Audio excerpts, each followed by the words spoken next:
Miss Nancy Perez onto the field of battle.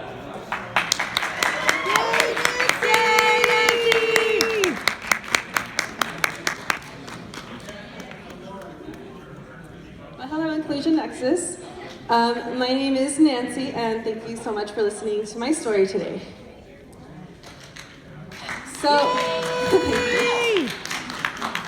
So the other day I was at the store and I was just in line minding my own business when I heard these two women speaking behind me. Normally I don't pay attention to people because I'm in my own world, but I noticed they were saying things about me in Spanish because I thought I couldn't understand it. So I was like, okay, I gotta call my mom. So I picked up the phone and I called her and I loudly was like, Mami, no vas a saber lo que está pasando. Las mujeres detrás de mí piensan que no hablan español y están diciendo cosas de lo que digo puesto. ¿Te imaginas, mami? Roughly translates to, Mom, you won't believe what's happening. The women behind me are saying stuff about what I'm wearing and it's really rude. Can you imagine? And of course, like when I turned around, they kind of like didn't make any more eye contact with me. So, do I blame them though? To be honest, no. I don't think I brushed my hair. It was like the weekend. I was playing World of Warcraft. I'm pretty sure you guys have had those days. But I kind of was trying to make a point about the assumption that they had made about me. So to give you guys a little bit of my backstory, my father is his mother is a first-generation Mexican-American, and his father, we trace him all the way back to when Texas was still owned by Mexico. So we have some Spanish blood. And then on my mom's side, I am a first-generation Mexican-American. She came to the US when she was in her 20s. Because of that, my mom has this beautiful brown skin, and I look more Spanish.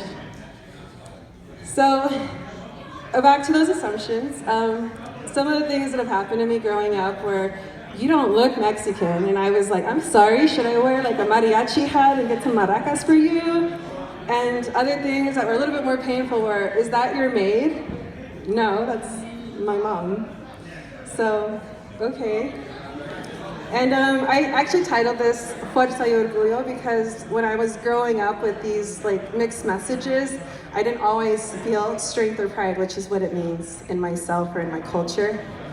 I have this memory from being really young, and I always was like, who am I? Am I Nancy the Mexican? Well, we'd go to Mexico and my family would make a point to be like, oh yeah, you're the gringa. You have the white skin. You stole our land from us. Okay. And then I'd be in the US, and I identify very heavily with my Mexican culture, and anyone can tell you that. And I was too Mexican, and my peers did not let me forget that in school. My teachers didn't, and I remember this memory. I was in elementary school, and we were in a field trip, and one of my teachers, of course my peers and a couple other parents were making fun of my mom's broken English. And it hurt. And I joined in it because I was ashamed of who I was. I was ashamed that I was Mexican. I was ashamed that my first language was Spanish.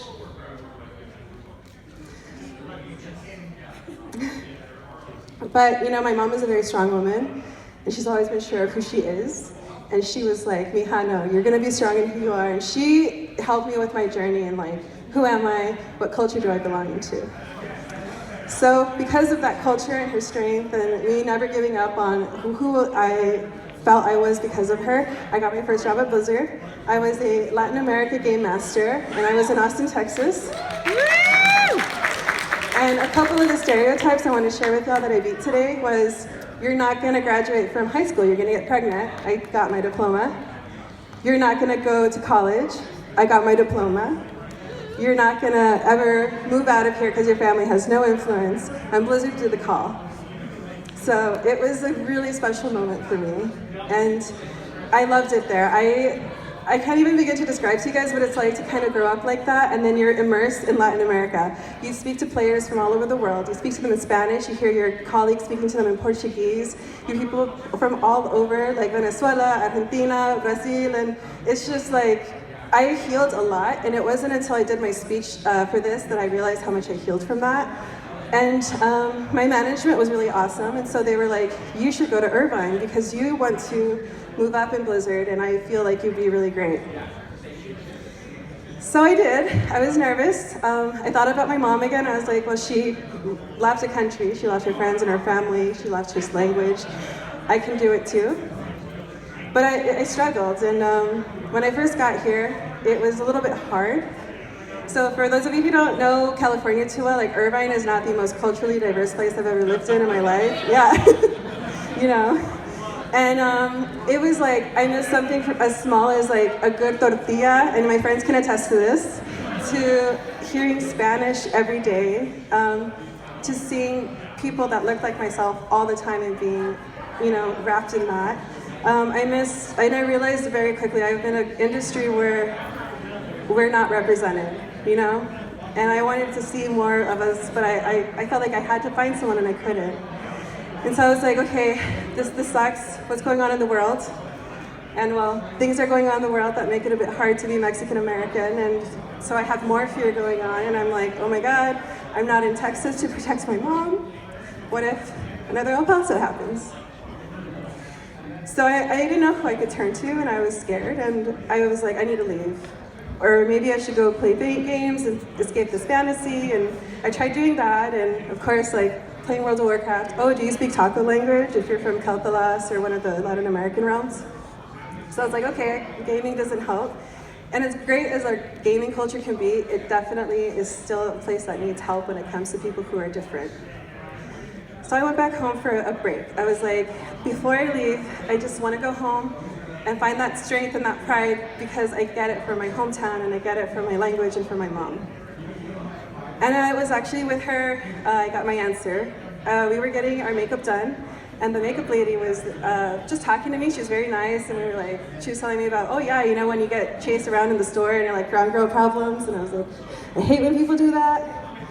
And then before I left, after I told her my story, she kind of was like, I just want you to know something. I'm very proud of you. And your mom is very proud of you.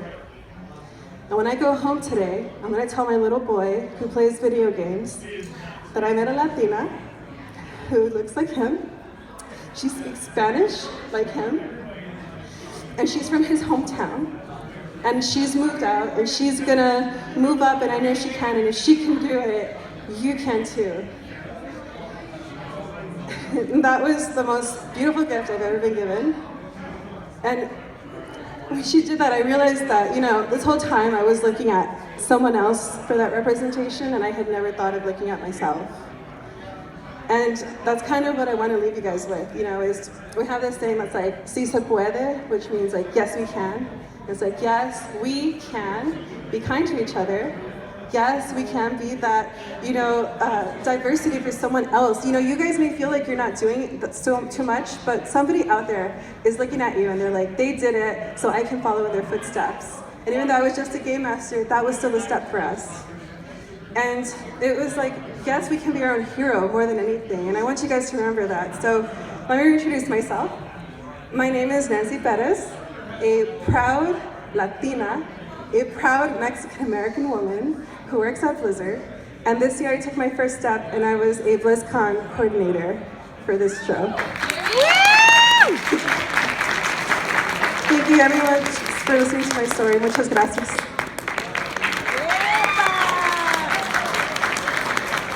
Make it a hug. Make it a hug. Your story. It matters. And thank you. But don't leave yet, because I need to get a selfie with you. Okay.